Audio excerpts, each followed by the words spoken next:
But that's the reason I don't like saying a lot, because people think, oh, you know, I live in a treehouse with my hair dyed purple, smoking too much marijuana.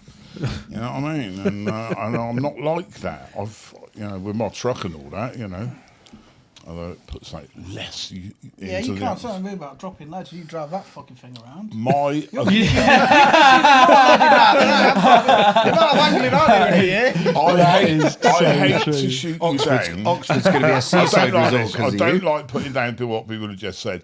My truck has got 2 catalytic converters in it, and the first time I had it MOT, the guy, this was after I got it over and all sorted out, he drove it up to the garage, and they said they couldn't believe it. They did it 4 times because it had less exhaust emissions than a Fiat Uno, and it's been that way ever since because of the American catalytic converters. Good job people don't know that. Still running it on 4-star Texaco, but yeah, but nobody wants to get rid of petrol, do they? It'll be another 100 years before they get rid of petrol. Thank God. I'll be pushing up the daisies by then, so that'll be cool. It's like we've got Clarkson in the room. Jezza. No, it's good. I agree. Too many people. I don't want to have a go at everybody. I agree with you. You try not to have a go at people and then just end up doing it anyway. Jeremy Chilcott. Well, man, fair play. Bartlett, I want to roll it back to yesteryear when you were a wee nipper. Playing Saluto. Yeah, Bartlett's never been a wee nipper. Have you ever been small? I was. For about 15 pounds at birth. Have you seen his boy? His boy's about Size of me. 15 stone. It's in the genes. No, mate. So where did it all start for you then? The fishing sort of bug. When did it grip? Can you take us back to that sort of time? Was it who got you into it, I guess? Like my dad used to go a bit, but my granddad went more. Yeah. And I think because my mum was working, so I went fishing with my granddad. But like at school, all of that, like, so me and Kev actually went to school together. Oh, right, okay. And yeah, so like we used to, in DT, we used to build like seat boxes, wagglers. No, really? Our school had, like, we done activity week fishing was an activity week at our school. We had one of them. Because 4 of our teachers, like 2 of our PE teachers, science teacher and maths teacher, all fished. Right. So our activity week was fishing. We had a school, like inter-school fishing competition. Right. Obviously about See, that's brilliant, isn't it? Why is that needs to be? I know they are trying to do more stuff with fishing in schools, but like that's just great. And was that like teacher like led? Was it like it wasn't like part of the curriculum? It was teachers who'd gone, oh, let's take them fishing. Yeah, it was sort of just because they love fishing. It was sort of, and like fishing is quite a, I would say it's like quite a hereditary sport, isn't it? You are definitely like, I don't know, like not dragged into it. Yeah. But it's like you go fishing because someone close to you goes fishing. Yeah. And yeah, so all through school we was always messing about fishing. And yeah, I don't know, me in school, I think my attendance record was about 27%. Because I was fishing. We had a lake literally 500 metres away from the school. It was like a lake for all the ducks and swans. Right. But and then that was full of fish as well, so we used to just go out there on our lunch break fishing. Lunch break. Yeah. And then the best thing you could do was get sent home because you could just go out the lake and get the lash train home. Pocket money for maggots, that sort of thing, was it? And yeah, just sort of, I don't know, just rolled on really. You didn't have a fishery then? No, yeah, we got the fields. We bought the fields in the year 2000. But even by then, I was out fishing. I think I was 50. So when I left school, I went to Sparsholt. Yeah. Not long after we started the fishery, I was off fishing around the world. Fair play. Was Sparsholt like a conscious decision because your dad had sort of started up the fishery, so you go into Sparsholt would like help out with that, or was it No, 'cause you it's need to just fish. you need to just do stuff around fishing. Yeah, I just wanted to be around fish and fishing. Like, it nearly broke my mind when, I mean, we was counting 5,000 trout a day. Simon Scott from VS Fishery and Viv and that, they were our lecturers. He was my lecturer at college. Did you ever go truant from there? Did you ever knock off and go fishing when You had a you should have 27% we had the attendance at flight school. pool but on site. What was your attendance at college then? No, that was pretty decent. Oh, right. Yeah, because it was fishing there. 'Cause it Very was good. fishing. There you Yeah, go. exactly. Yeah, exactly. I was like the black sheep though because the spot. Yeah, you'd sit there with all the lads in the evening and like you'd be there and they're developing this rig that's going to empty the car park in like 5 minutes. They're going to catch every single fish on an overnighter, and I'm like, yeah, I'm off abroad. I'm going to go fish for some wrong'uns. Like, and yeah, but it was funny. But some of those lads that were on there over, so like Carpathia, Rich Seeds, who runs Carpathia, he was at Sparsholt. He was the year above me at Sparsholt. So that's how I knew Rich. Obviously, that's where I met Mozza. Yeah. I mean, someone could have like warned me. You know? So it's that bad. He was like a bad smell mine. So, when we were at Sparsholt, we stayed on campus. I can't remember how many terms, but then I stayed at his mum's with him for a bit because obviously I used to have to travel from Somerset, so I used to have to get the train down on a Sunday night. Okay. And come back on a Friday night. But then when we left Sparsholt, mate, he moved in with us for like 2 years. Like lived in my bedroom. Like, so yeah, like obviously not a lot of people know that. They think, oh yeah, you just fish together, like because of Fox or DNA or whatever. Yeah. But no. He moved in with I me. couldn't get rid of him. So you didn't invite him. He came uninvited. But I got some absolute world. Like generally, he thought I think he thought he was Tupac. Like, braided hair. You've never seen nothing like it. Braided hair. Braided No hair. way. Basketball top. Like Snoop Dogg. Yeah, like proper like West Side. But you got to dig out some I've got photos. some mate. absolute. Yeah, we need some Please get me these photos. If Yes. I've got them in time, I should have them in time. These are going up on YouTube. So if people are watching this on YouTube now, they are seeing can- Mozza he's there, as and like- Snoop Dogg. We'd be there fishing, and he thinks he's like, yeah, you know, he's. Gangster. Yeah, he's gangster. And then he's got these round, because he couldn't see anything, he's blind as a bat, right? So he's got these like round metal framed spectacles on, Harry thinking Potter. he's like, yeah, he's like Harry Potter gone to Brooklyn or something, do you know what I mean? Oh, poor Moz. Yeah. Oh, Harry lad. Potter from the ghetto. This is amazing. He'll be loving this. I'm telling you. Yeah. But, and so, yeah, and that's like when we was really developing the lake and, yeah, like, so we dug the lake and... So you were with him stopped to run. 24/7, weekdays in college and then weekends at Yeah, your I got, house. like full Mozza PTSD. I got. Yeah, so but it's great. Like I've had, to be fair, I've had a pretty mint time fishing. Yeah. I don't. I know everyone loves their own fishing, but I got not a single regret in my fishing. I feel like I've always grown up fishing the right way, or not the right way, but everything I've enjoyed, like from being a young kid, just walking down the river with a lure rod, doing a bit of stick float fishing, like catching not a lot, bored, jumping off the bridge in the river afterwards because you can't catch anything. Just, do you know what I mean? Just being a kid. Yeah.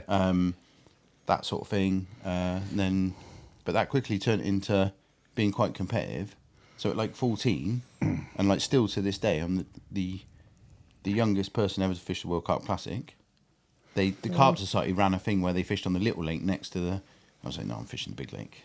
And I remember drawing next to Rod Hutchinson on the damn wall. Wow. And I was Mate, 14 yes. years old. Brilliant. And I'm like... And back then, I was going down Durley and fishing my method feeder with my maggot and sweet corn cocktail on the method feeder on like one of those bed springs. Do you know what I mean? Lobbing it like what I thought was like quite far. Yeah. Till I got to Medine, and then like everyone else has got like great big pit reels and big rods and like. Yeah, different Would story. they like back then with the World Carp Classic, was that casting, or were they all using boats and stuff back then? No, so that was all casting. And Yeah, so now you think the World Carp Classic is all boats and all of that. So it was all just rocking up to Medine and chucking out. Amazing. And it was. Did you catch anything? No. I reckon I lost one. You reckon you lost one? What does that mean? Because I'm not sure. He spent too much time with Moz. Well, I think Moz would have definitely lost one. I think it might have been a weed bed floating through in the wind. Like, but I was 14 years old. Yeah. I sat on the down wall. I got like, and when I used to, like, we were chatting about the videos that we used to watch and stuff, and like you had the Rod Hutchinson Dream Team. And like obviously like Rob Hughes, Crowe, Rod Hutchinson, like, and they're fishing all these lakes like Tim Paisley, and And you were I pegged was next just to him. like Next to mate, him, this is yeah. a bit me. And then so like within a few years of that, I was off like fishing around the world, I suppose. Whatever. I remember going to Romania when I was 17, just with a rucksack. How did you, like, this lad from Somerset, end up getting on these trips? Like, what was it that, like, how did you end up going to Romania at 17 and like the World Cup Classic at 14, when, like you say, also your dad did a bit of fishing. Yeah, he but done not more that- fishing by that point. Do you know what I mean? Right, 'Cause, so, like, okay. we had like what we called the silly bus. So like me, Kev, my other mate, like Rob, like all of us, we'd be in for the weekend, and we used to go to Longleat quite a lot, fishing up there, Pool Hall in the Midlands. And I remember the first time I ever went to Linya actually, and it was snowing, and it was before you had to walk all the way round. And I walked all my kit in the snow all the way round to fish the furthest swim away from the car park. I don't even know why. Like, to do an overnighter. I must have walked about 12 miles. It took me 3 trips. Like, Good man. yeah. Keep you warm. Yeah. It was, yeah. Did you go to Romania and want to use his trips then? In the Yeah, early so ones? when they first started. And I remember actually seeing, so when I was 17, and I went with Stuart, and we were fishing away, and I've caught all this fish, and I'm pulling it in, and I'm like, "Oh, snag me up!" He's come out and put his head torch on, and I've just beached about 10 yards out in the shallow water. It was 54.5 pounds. So bear in mind, so this would be 1999. I've caught a 54.5 pound common. Yeah. It was in. I'm pretty sure it was in the top. I think it was in the top 20 biggest fish in the world that year, and that record amazing. common 72 pounder that got caught in the next peg. And you caught it without a net. Was that Sandy? yeah. Was that Sandy who caught the Sandy 72? had the 72. Right. Yeah, but you just get the absolute bug for it, and you just can't let it go. I But didn't like, know you were on that trip. yeah, Because Sandy, from when I used to live up, I lived up north. yeah. Sandy was down And the road. he wasn't very big, was he? He's like Yeah. he's got this like, yeah, My days, man. and Yeah, I remember there's those loads. photos. Like, I don't know. I could go on and on and on. Like I fished in 23 different countries just for carp. So like, but you just So any trip going, you were like, yeah, get me on it. I'm on. Just Regardless of right where. on. If there's Yeah, carp but there, I've never not had a job. I've always worked really hard. Like, growing up in sort of like my late teens, early 20s, I was doing a lot of civils. I was earning a lot of money, money for my age. I was earning like more than all my mates put together. Right. But So you were the one calling them, right, we need another trip, lads. And they're like, well, hang on. Are you paying for a sparklet? but fishing, like, it's just, I don't know, just gets in your blood. Good. And just, it's, it just spirals on and on and Yeah, on and yeah. on, and like fishing. Yeah. So if this was sort of going into your sort of late teens now, you're sort of ramping up on this. When did the likes of the fishery you've got today, when did that start to come into fruition, I suppose? And you sort of having a big say in the dig, the shape, the sort of the way it's going to be looking and all the rest of it? Well, we bought the land in like 2000, so we started the business, but it was just a lake in a field. Like me and my dad just wanted a lake, and my mum and my sister just wanted like a field for their horse. Right. So we bought 2 fields, one for the horse, one for the lake. Perfect. Built the lake, and it was just, yeah. So we stocked that, and then that's just over the years. I know it's a really busy place now because we've recently built a tackle shop on it. In like sort of last like 4 or 5 years, and it's just. I don't know, because I know from an angler what you want from fishing. It's a lot of people just love to fish there. It's a busy place, and yeah, it's wicked. Like, I enjoy doing it. So what in terms of your fishery now then, if people were looking and thinking, I wouldn't mind fishing it, how big is it? What are they fishing for? Stock? What would they sort of the information on your fishery? Yeah, like it's like 4 acres. This is your chance to sell it after you called it shit before. Yeah. Yeah. So it's not as horrific as it sounds. It's 4 acres. There's around 400 fish in there, about 20 30s, 250 20s. I'm actually netting it on Monday, and I'm draining it down in March to go for all the stock and have a look. Got a few bits I want to sort out. But yeah, it's just sort of nice little convenient place to fish. You can pull up, you can bring your missus, you can bring your kids, you can do whatever you want, have a nice time fishing, catch a few nice fish. And Heard it here first. You can do whatever you want. I heard that as well. Yeah, you can do whatever you want. Wow. Right, yeah. Right. So no, it's nice to live within sort of. I don't know if I was, because I don't obviously go fishing full time for my living. Yeah. Because I've got like a contracting firm, which I run that. We've got the tackle shop now and the fishing lake, so it's nice. But if I had to be on the bank, say like 3 or 4 nights a week, I don't know if I'd love fishing the way I do. Yeah. Because I can sort of observe a lot of fishing. I've still got like loads of massive enjoyment in my own fishing. I wouldn't want it to ever feel like, I don't want to go this week. Yeah. Whereas like, because I obviously still working and stuff. Yeah. If I get a chance to go fishing, I'm buzzing that I'm going fishing.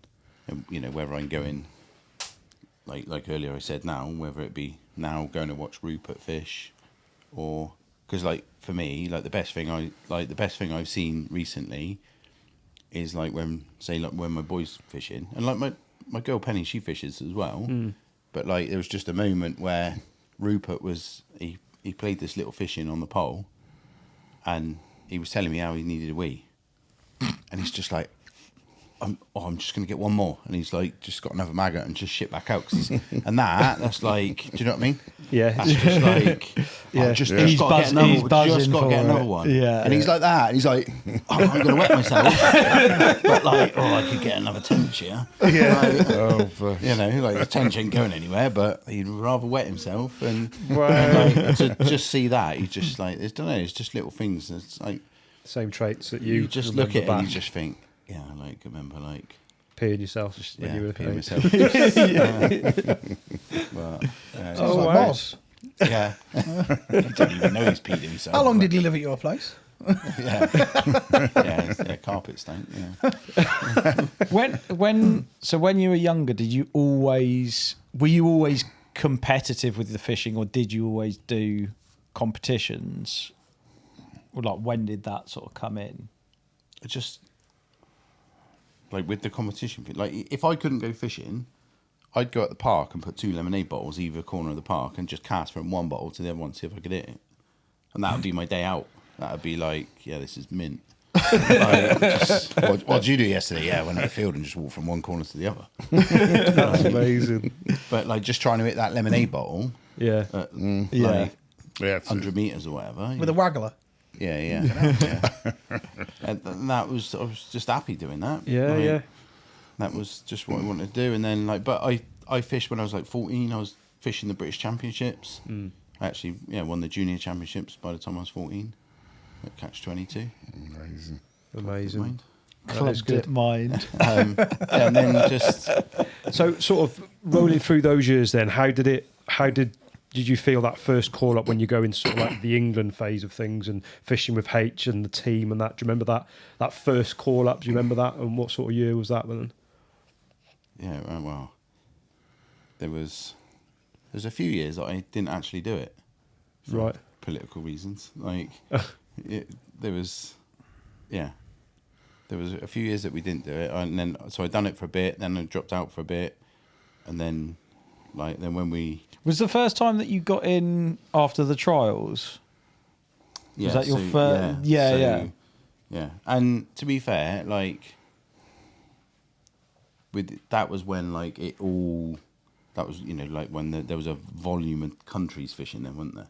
Yeah, Because, yeah. like, there was a period of time where there was like sort of 7, 8, 9 countries fishing, and then it just went mad, and then yeah. It did go crazy. So obviously, both of you being England internationals, for anyone listening, how would they go about getting themselves in the frame to be thought of? What did you do to set you up to obviously get picked, and that process? If people are listeners to this, how would they go about that? Battering everyone, catching more fish than them, winning everything you want to win. You'll be sound.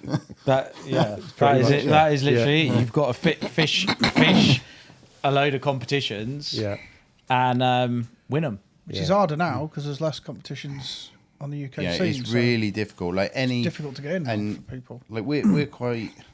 I'd say we're quite. When I say we're quite fortunate, like in this country, like I'd say,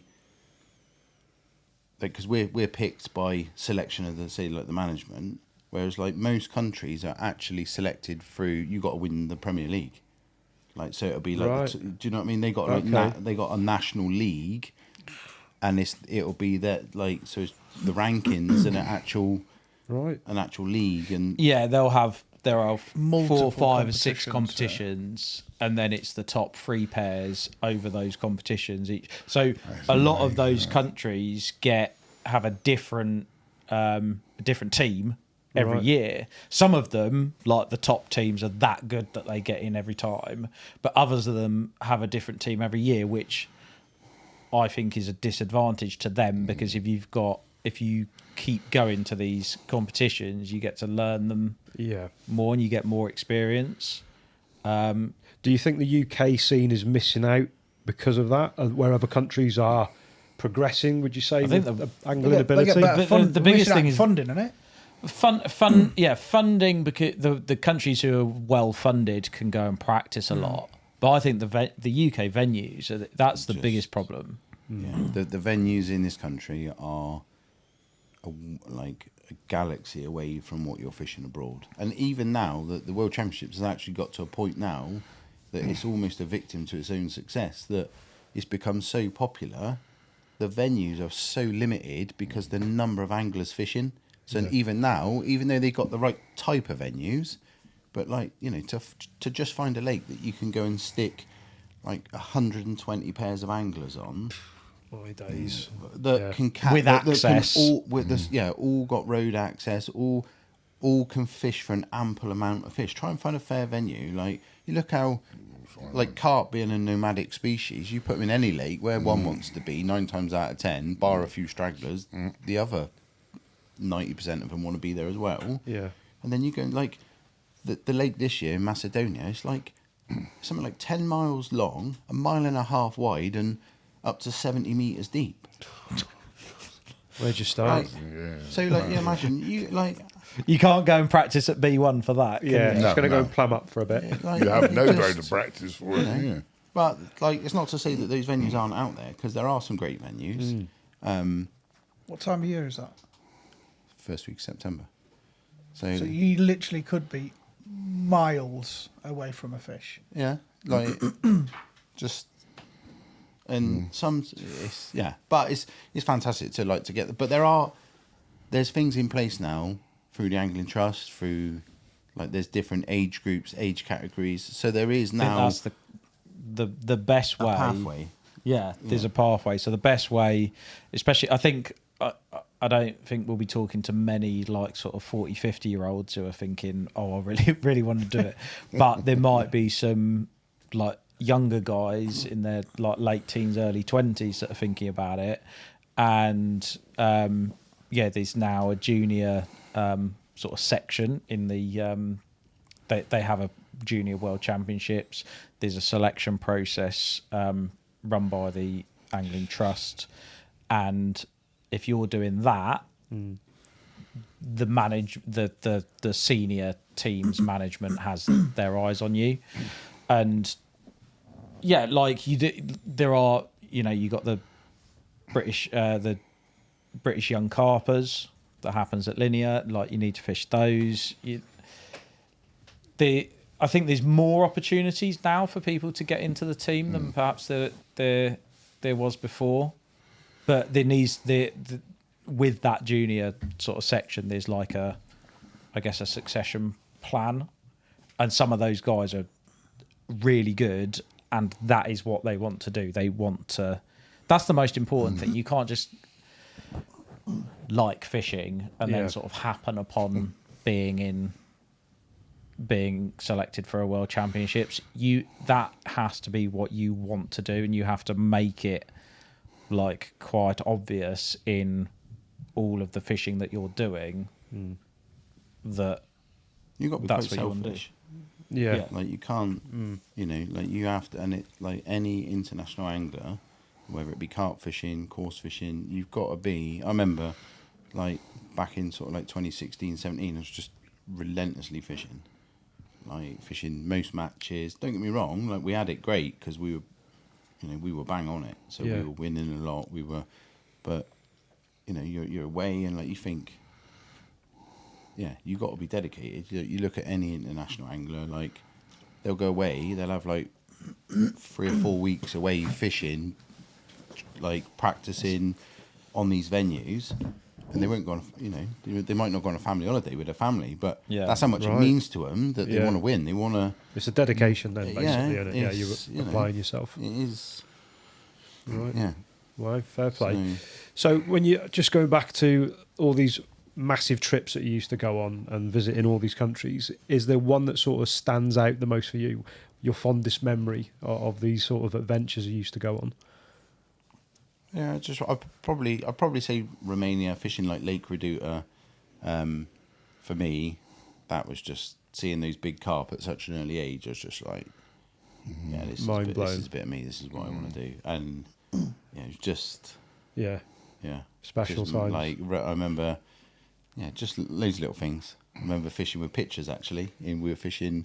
So the original like world record, which was 80 odd pound, got caught from this particular swim, and you had to fish like 430 meters across. So me and pictures are gone, and I'm like, right, Sound, you're gonna put the rods out? He's like, what do you mean?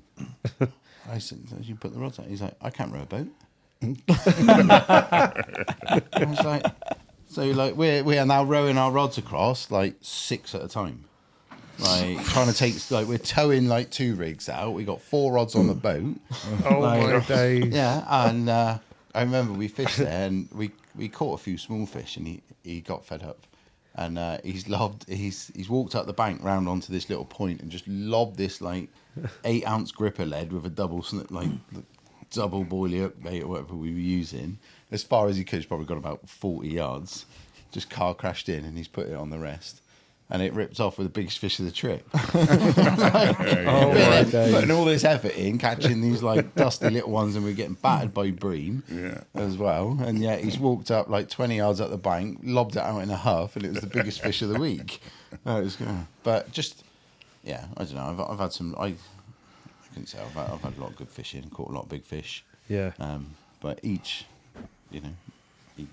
trip's different, isn't it? And you take from each trip something, who you go with, what you were doing, at different stages in your fishing, I suppose. Did you learn a lot from that as well? Did you put stuff by fishing with the likes of Mark and other people? Did you take stuff from the people you were with on those trips to put into your own fishing, the knowledge side of things as well? Yeah, like you can. You pinch little bits. Yeah, you go fishing. You're always learning, aren't you? Every trip, not only are you just teaching yourself on every session you go on. Yeah. And certainly with a lot of fishing, I wouldn't even say you learn like what to do, but you learn what not to do. You learn what was a waste of time. No different to like when you start a new syndicate lake, you learn where not to bother fishing, and you learn that actually if I just stick to that swim up there, like I'm going to catch a few up there. But even if you've seen like 20 fish down there on the end of the wind, as soon as the sun goes down, do you know what I mean? Like you learn in different ways. So I suppose you do. can learn You learn not to waste your time on certain things, and you learn. Very quickly how to row. Yeah. Yeah. My day. Have you ever done anything over there? Sort of the Reduta Lake? Have Yeah, you I fished went to it yourselves? Reduta in And 2003. Me and Keith Jenkins, God rest his soul, we had a trip out there with Tim Paisley, Steve Briggs. Obviously, they were a pair.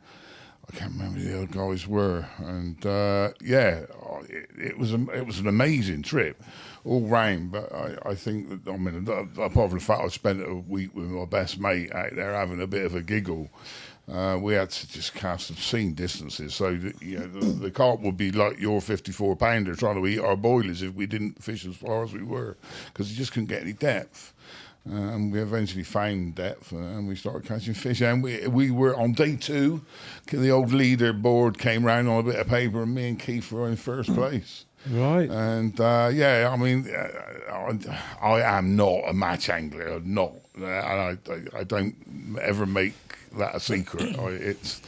You've won a match before, though, haven't you? World champion? No, I'm not saying it. So we're not mentioning it, okay? Don't mention it. But Reduta was awesome. Yeah, I caught some fairly big fish, and we came 4th in the end, which was quite exciting. And I'd say that was. I mean, I've been to Rainbow and.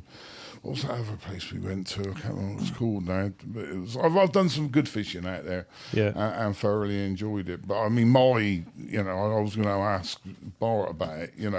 What has driven me in the past was the lure of a single fish from a lake. And I was going to ask you, do you ever get that urge? But there's not that many around now, I know, and that's not your fault.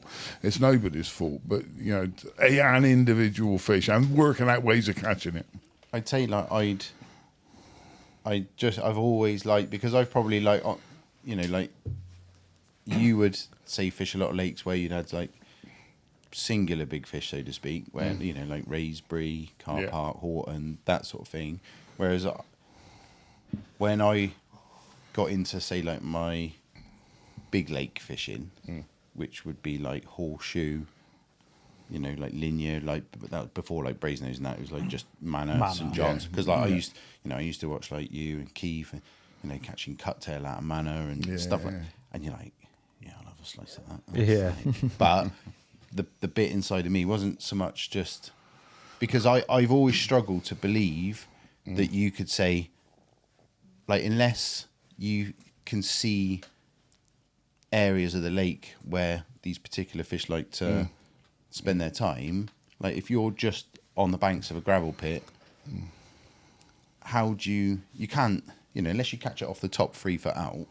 For me, I struggle to find how you could catch a singular fish. So I've always tried to figure out how to catch the most.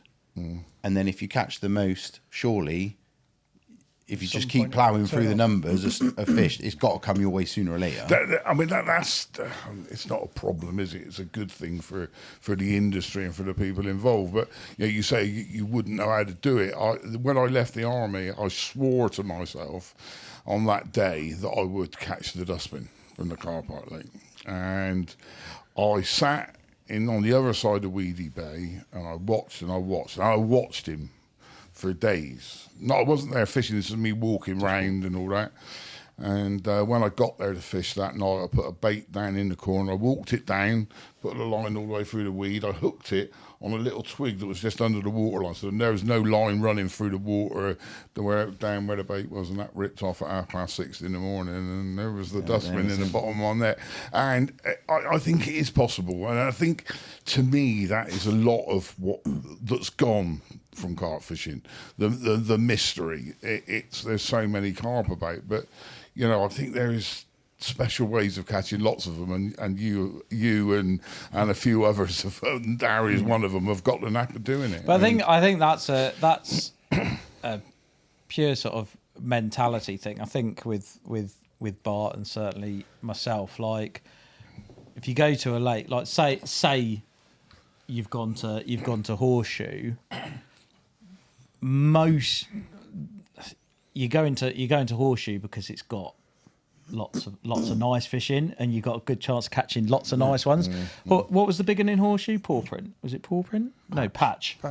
Yeah, that's right.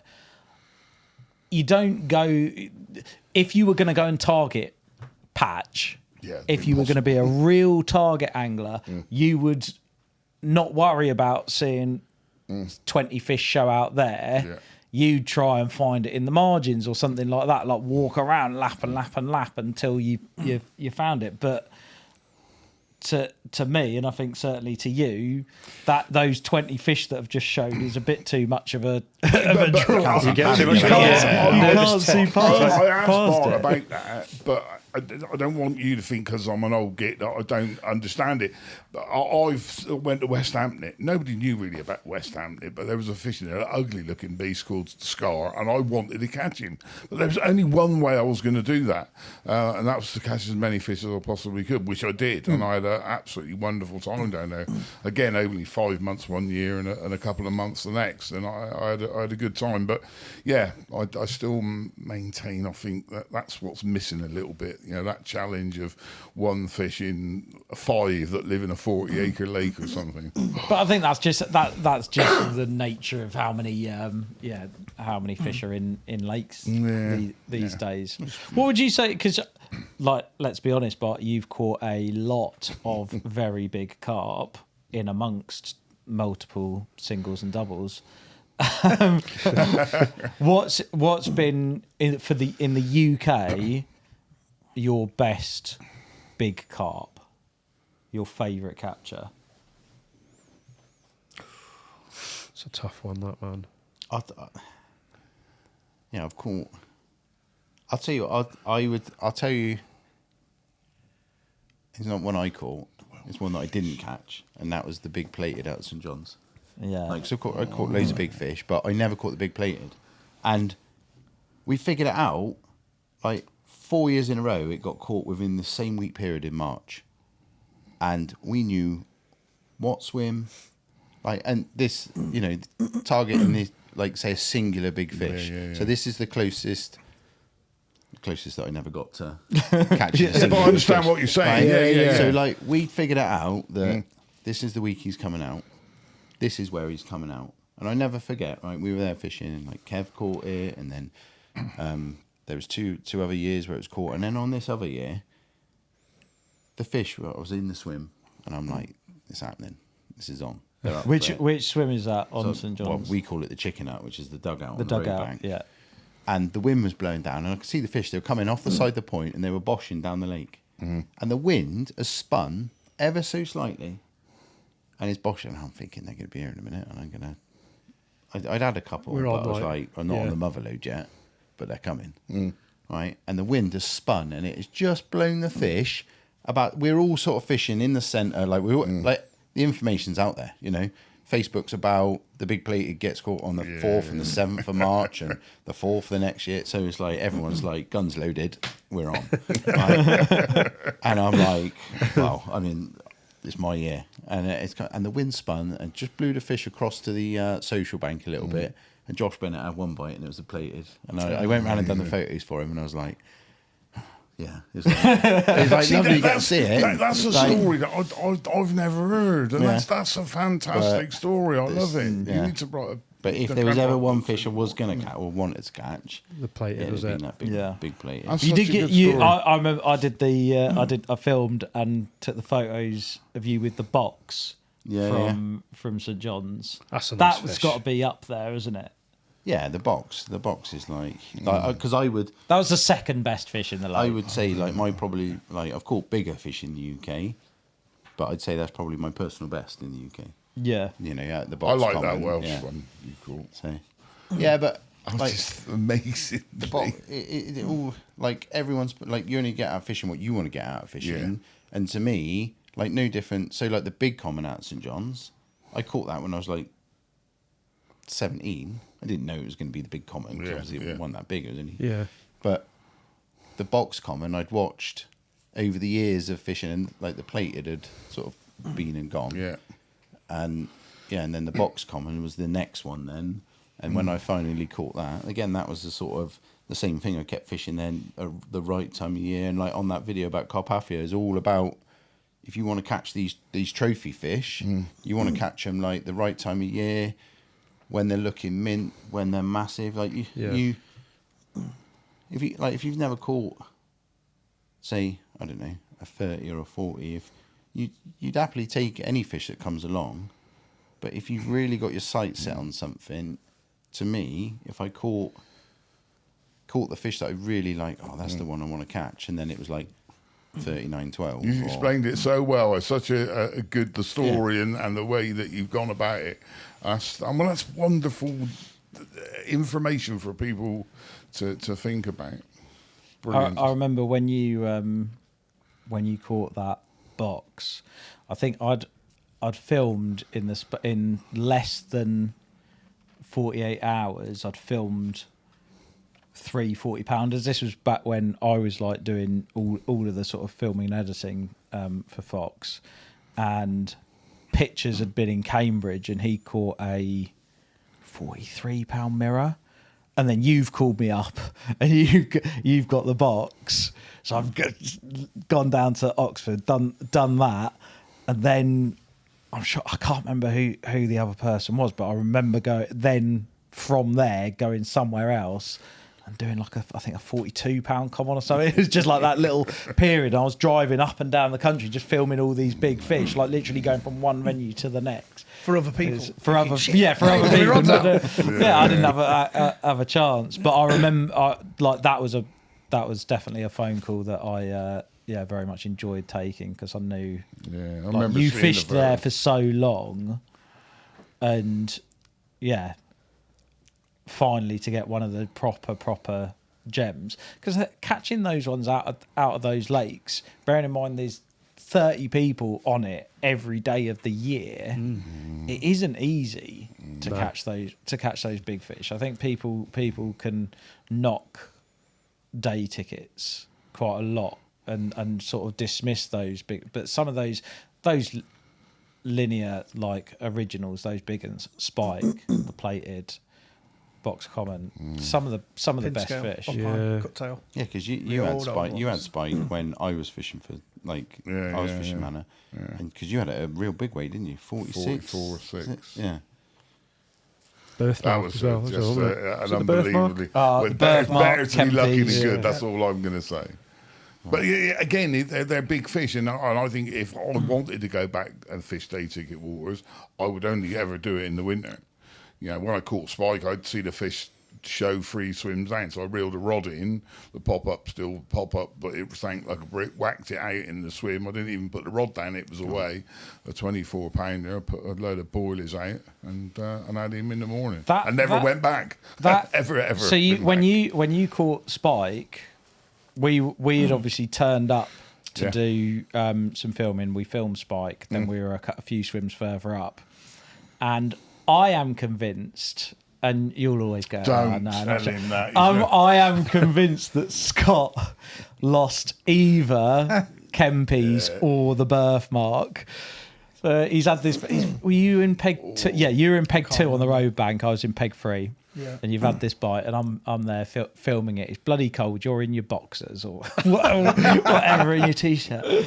And like it's proper clear, like Manor's really, really clear, especially that time of year. I've forgotten about this. We've got it on like you. Not If anymore, if people want to find it on YouTube, find this moment. It's on one of our early Edges DVDs, maybe the first one. Long time ago. And Scott plays fish quite hard. I think Rainbow proper toughened him up to how hard you can pull on a carp. He's giving it he's using. Do you remember our XTs? Yes. Which was stiff rods, and this is bent. And it's going down the margin. He's gone, I think it's a linear. It's quite, and it's been fighting hard. It looks like a linear. And at which point I've like gone. I know which one. and then it's just his rod has just totally straightened, and the hook. Oh my god! I was like, I had totally forgotten about that. But now you just brought back that memory. He's going to have nightmares tonight. He's not going to sleep tonight, is he? Bless your heart, man. And I think that's probably the only carp I've ever seen you lose. It was said a lot long ago, and I said I don't You remember don't losing lose them. fish. It's always the big one, though, isn't it? Always. Always the big The one one that falls got off. away. Is that still around now? No, Birthmark went a long time ago, and Kempy's went a few years ago. Yeah, it wasn't long ago, was it? The beautiful fish. I did have a lovely 28-pounder afterwards. and a Yeah, scaly one you did. that lessened the blow. That's probably about 48 now.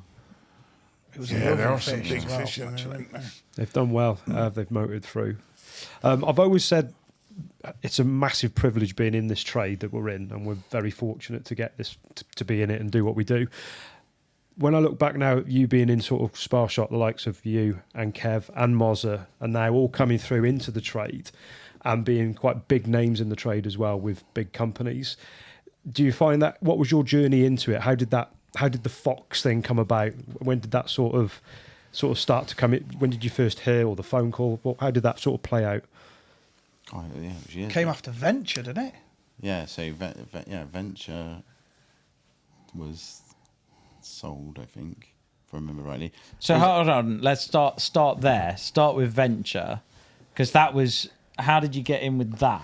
Well, so basically, I was like, how Mozza was to me, I pestered Rob Hughes. Went to live with him for Because 2 he's years. like Rob Hughes, and I'm like, yeah, I can annoy this bloke, I'm 14 years old. It's pestable, So isn't like, it? at that World Cup Classic, he won a bivvy. He gave me the bivvy, and that was his biggest downfall because he couldn't get rid of me then. So I actually went to live at his. I went up to his for the summer. The adopted child. Yeah, You live in his and- bedroom like So, Mozza lives in yours. no, I was on his lounge floor. Yeah, so I went and stayed up with him for the summer. Done working around up at Wixall with Shoes, John Jones, and just goes like, and then obviously Rob, Crowe, and Briggsy Adventure. So I was using like just a little bit of their kit, and at the time I was entering these competitions, and Kev Knight from Mainline, he was fishing on scene like with Rob Tuff, and you had like, because back then in the British Championships there was like Everyone was fishing it. It was like, and I know in the past, but it was a wicked friendly environment. Well, obviously when you're fishing, Yeah. like it's game faces on and you're fishing. But I said to Kev, like, would you sponsor me a bit of bait? And he's like, oh, well, we'll see how you get on in this match. And I said, I'll tell you what, if I beat you in this match, you sponsor me for my next match. Anyway, And did he's you know like- I use 2 17-litre buckets each time I go before even start? Kev's that far, that's going to cost me a fortune. And he said, yeah, all right then. And so we waited for the draw. Yeah. And now I'm like, sod the match. And he's come out the draw because it's watercraft, so you come out like first out, first choice, blah, blah, blah. Yeah. So then he's come out. And he went in like peg 2. And I've come out, I was like peg 3. For all I know at the time, about looking at my map, it could have been the crappiest peg on a lake. But I was just like, I'm having him off the next peg because I want to be, do you know what I mean? I want some bait, I want some bait. Qualifying's gone out Whistling the him over as you're window. playing. Yeah. Qualifying's gone out the window. Like, This is all about, this is, and I beat him. So, so he had to sponsor me. And then, then at one of the British Championships finals, I went to Horseshoe because actually, like, I don't know how, but my old man qualified for the final. So I ended up carrying all Kev Knight's bait all the way round to the big double for him.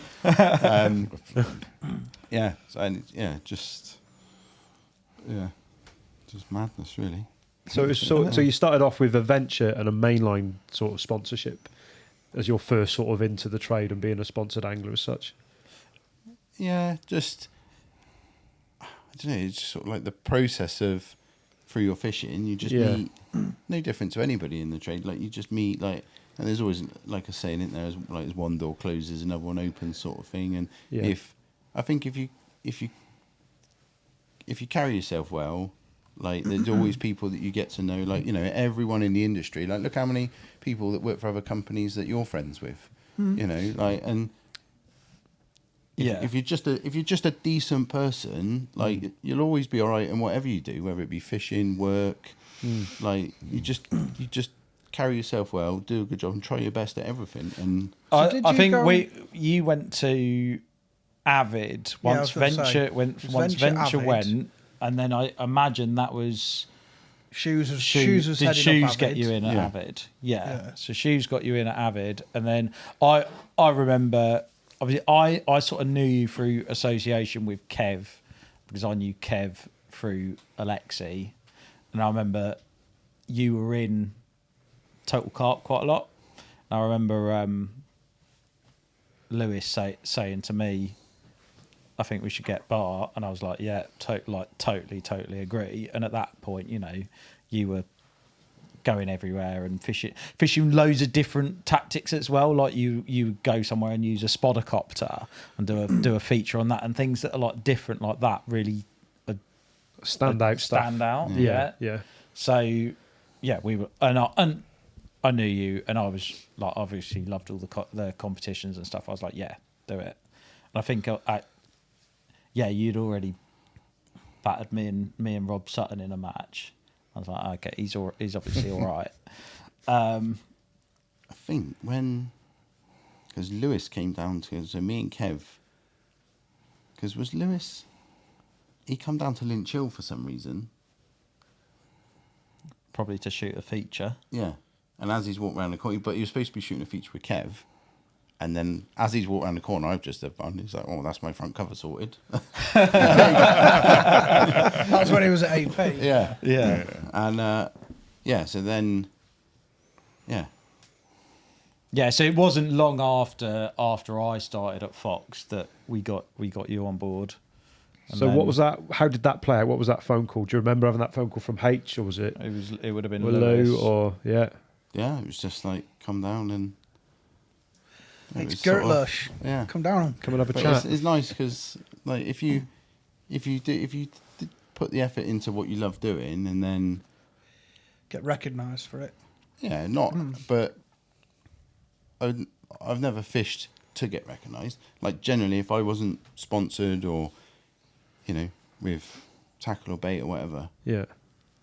I'd still get up tomorrow and go fishing every day of the week. Like whether I had a gold-plated reel or a cotton spool, I'd still be going fishing. Yeah. You know, and that like so as you know as nice as it is, I just always just love fishing. Like and yeah, it's just I could do it all again. I That's genuinely good, man. That's so cool. get excited for whatever fishing I do, whenever. Yeah. Like that thing about what time you got. Just I took my boy down the river the other day and just trotting a stick float like down memory lane, but it's just I don't know, fishing is just good life. on for me. you. If it's a rod and reel, you're happy, I'm in. regardless of what I'm it is or anything Unless it's a like that. bream. No, more so if it's a bream. I'm up for a bream. I know you like a bream, that's why I say. So, well, I like Bream. a bream when I'm bream fishing. Yeah. So tench are the ones that I don't like when I'm carp fishing. Because bream, you get like a little beep and it's just sort of like, yeah, you know one's on there. Whereas a tench will somehow tangle every single rod you got in the water up. Stuff you in the Like, weed. yeah, just give it the alligator death roll and it's just like, They're just vindictive. cheers. They are. Just to wind you up. Yeah. Do you ever get sort of nervous or anxious, I suppose? You know, when you've got like a, I don't know. Yeah. If you've got like a shoot where, like, you know, Harry said, listen, this week I want you to do this, film this. Here comes the cameras. Yeah, no, I'd like to say that, yeah. It's always nice to catch, Yeah. like, especially for the cameras. You want, at the end of the day, if you're putting the effort in to go and make what essentially is like good content for people to watch, you want it to be the best, you know, you want it to be the best it can be. Like, Yeah. you want, like, we all do it, like genuinely, like, so I've never done any, like, coaching or tutorials or anything like that. It's because I've never really agreed with charging anyone to teach them how to fish. Because I don't think that should be, I get, like, if you're going to go and do these, like, casting days and stuff, if they're doing it, if they're in that much demand and they got to do it full time, then fair enough. But, like, I've never been in that position where I'd be charging for my time for teaching fishing. And I know it's like going a bit. So when you go and do the films, like, I'm passing that information on, because like you generally want people to catch more fish, because sometimes you can see such little stupid mistakes that you just think, oh, if you just change that, mate. But to me, it's so blatantly obvious. Like, it's like, why are you doing it that way? Yeah.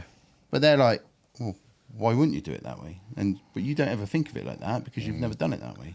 Yeah. It's like every now and again you'll get someone come to the lake and they'll have a rod pod, and they'll put their rod behind their butt grip on their pod, so their rod is through the butt grip, through the buzzer, and it's like, where in carp fishing have you ever seen a picture? Right? It's like when you get the box of the pod. Have you ever seen the reel behind? Oh, but I don't want to lose my rod. It's like, but they're going to lose the fish when they get a bite because the line's just going to burn through the butt grip or whatever. It's like, but yeah, my point is I always like you always want to pass on the best information that you can, and sometimes the most obvious is like the most simple answer is the best answer, and many of the cases like you could watch a video and think like, oh, it just can't be that simple, and like sometimes it is that simple. Yeah. I think in our position is one of the most satisfying things that'll ever happen to you. People coming up to you after you've had a little chat with them maybe one day, and he come up to you the next week and say, I had 3 last week when you said about that, or whatever, you know. And I always get a right. I did try doing tutorials, you know that. Yeah. I think I did 6 in the end. It's great. I would never, ever, ever, ever do it again. I felt so rotten about taking people's money, and horrible. It was horrible. I think we're in doing it. It's great. Yeah, I was going to say we're in a very privileged position. The position that we're in, that we're able to pass on information that is genuinely going to help people catch more fish, and I think still touching on your question a little bit with like regards to sorting out like whether you put pressure on yourself to catch fish. Most of the time I think you do as much homework to make sure that the date that you put in the diary turns, like you're going to a venue that's going to fish well at that time of year. You're going to go you're going to know it or know people that have fished it. You're going to ask people, but you're not just going to turn up blind.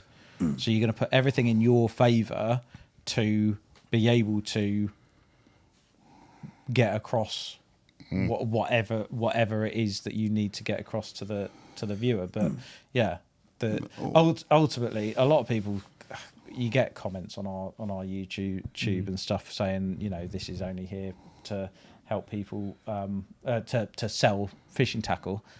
Yes, but the best way that we can sell fishing tackle is to teach people how to catch fish, because if they can learn how to catch fish, they will go fishing more and they will buy more fishing tackle. And like Fox and like every other brand, like your job is to make the best. Like car manufacturers want to make the best car they can. Fishing tackle manufacturers want to make the best fishing tackle they can with the the technology available. Like, all right, if everything is carbon fiber and gold plate, is going to be like astronomical, but it's making the best fishing tackle, and then like the content you provide with it is to how to get the best from it. Ultimately, the only person, the people that are going to benefit the most is the angler, because now, like, look, when magazines, you can't. It's no different to reading, like you read a magazine, you can't interpret the tone in way things are said because it's on paper, no different to a text message. But you can't with a video. You can get so many more words over, and they understand in what context you're saying it. It goes back to what I said before. There's never been a better time to do it. No, we get moaned at when we put things that are expensive. There's a £500 bed share. Yeah, but we also sell a bed share that's 89 quid. Yeah, Going back to the early 90s, I remember Fox Ultra bed chairs, might even the 80s, Fox Ultra bed chairs were 229 quid. You think what that would be 90s, with inflation? How much does that cost now? But you only had 2 or 3. You could only buy a Fox one, a JRC one, or you had a Argos Sun Lounger or whatever it was, or a Lafuma, something like that. But now, yes, there's expensive stuff. But if you don't want to buy, you don't have to buy that. you haven't got a gun to you can buy a 60, 70, 80, 99 quid bed chair from us or different manufacturers. It's never been a better time to actually get yourself into the sport. And some of those cheaper products, they're as good now as the best ones were 20 years ago, if not better. Oh, better. Yeah, certainly. Well, So, fair one. Fill your Is boots there- and get out there. Yeah. Is there obviously, I know you've done a lot of films now with Fox. Is there one that sort of stands out that you can remember that you sort of have the best memories of, one that you sort of hold fond memories of, I guess? I'd say probably when me and you went to Grenville after me and Scott, we the boys both had, were born. we both had children, and then it was like the first time out fishing properly, wasn't it? After Yeah, pretty much so. and it was mint, Right. proper mint. It was a wicked trip. That was 3 17-litre buckets at the start. a day. Yeah, and you battered them to start with, didn't you? It was good, wasn't it? 'Cause I was next door and had one tiny little... I probably caught the smallest fish in the pond. Yeah. A little weird mutant little mutant escapee. thing. Yeah. And then we moved in the pissing down rain over towards on the cabin. Yeah. We caught them, didn't we? I Yeah. remember. And we had a few from there. Yeah. That was a good. It was a good trip. We ate well. We angled half standards. reasonable. We caught some good fish. Good food on the bag. And the timing was good. Yeah, no, but that was So yeah, you can still watch. That's obviously still on YouTube and that. You can watch Yeah. it. How long ago was that, Scott? How long was that ago? Well, it was after our boys were born, so it was 20 2017. 2017. Right. Okay. Yeah. Freddie was born in the Jan. We were there We went first. later on in the year. It was May. May. Oh, was it May? Yeah. Oh, right, okay. I couldn't remember if it was later or Rue early. was born in March, and then we went Oh, out Jesus, in they May. were only a couple of months old then. Yeah, and but that was mega. Surprised I got out for a couple of days. That's the last time I went fishing. Last time you slept, so good sleep as well. We caught loads of fish. It was wicked. You and did. It was just, yeah. I'll tell you what I'll do. I'll put a link to that. People want to watch that film. I'll put a link in the comments of the YouTube video so they can click on that and go and see some giants and just good fishing being caught. You filmed that one, didn't you? I did. Yeah. Yeah, Nice. you used to get out with the old cameras every now and again. Back in the day. Bartlett, I've got some quick fire questions for you, which I'm going to keep to the end. Yeah. It is podcast competition time now. So if you'd like to get your hands on £100 worth of Fox terminal tackle in the comments of this video, just let me know. How long did Mozza stay with Bartlett for? Put that in the comments. That will enter you in the draw. And as ever, I'll be doing the draw for these over on the Syndicate. And you can join the Syndicate. Again, that will be in the comments. Hit the link and you can become a member and we'll see you over there. Too long. Too long, yeah. He raised his eyebrows when you said, And I'll dig out those photos of him. Dig Oh, out you've those got it, photos. mate. We will be Brilliant. putting those photos up. That's it. We're having them Miles, we framed. love you really. He does get a bit of grief in here, but we do love him really. He loves it. We'll be having... Actually, Mozza's due on later this year, so no doubt he'll Is get his he? own back Oh, with some cool. photos. So. He's not getting any sympathy from me. Hey, we've got Moz and Bar on an underwater later this year. That be is good. going to be epic. Just for the bants. The bants. Yeah. Yeah. yeah, Just that watching will be trying to cast will be good. ruthless. That'll be good fun. That'll be brilliant. Right, mate, you ready for these quick fire? Yeah. We'll finish on this. Come on, let's have a Okay. Mr. Mark Bartlett, UKPB. What was the box? 47. 47. 11. Yeah, but you have had a 57 as well. Not abroad PB. 80. 84, 83, 84. The boy. Favourite Fox product, My rods. which are? I got X6 TIs at the moment. They are nice rods. Yeah. They are But beautiful rods. Over all the years, XTKs, the XTs, like just That top end rods, Horizons. Yeah, They have been good, haven't they? Have you ever worn socks with sandals? no, I've ever worn sandals. Go-to rig for long-range work? I'd probably just say a bog standard stiff coated hook length. With a knotless knot. Yeah, We'll take that. And pink corn. Favourite bankside meal? steak. Syndicate or day I don't tickets? know, steak it with a camembert. I remember seeing those stories, actually. I totally agree. Syndicate or day tickets? Day tickets, because I'll say that I love syndicate fishing. Day tickets because I think you meet loads of people on the bank, and you just. They are like real good places to fish. You meet a lot of people, and throughout your time in fishing, you just get to make loads of decent friends. Your biggest angling weakness? Can't help but put 2 buckets into filling it in. Being a bit gung ho. Cannonball into the pool or dip the toe first?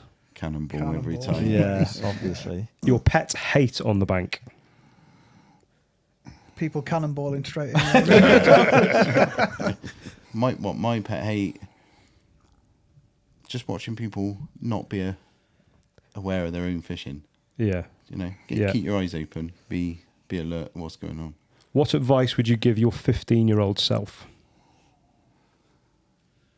Take a landing net so you could drag that 54-pounder into the net rather than beach it at Reduta. Or you're 17 maybe.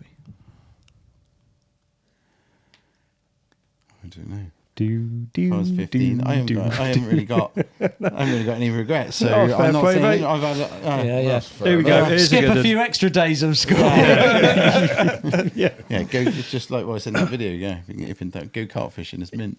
If you started your own tackle company, which 3 anglers would be your consultants? Ooh, well, that's a good one. Where did that come from? Like that? I don't know. I genuinely don't know. We will come back to this. Yes. You'll have time to think, and I'll put it. We'll put it up on the syndicate. There you go. Name one. Name one. Then who's the first name down? Can I say myself? You can. Yeah, we'll start with that. Mark Bartlett is the first name down. Who would win in a 100-metre race between Mozza and Harry?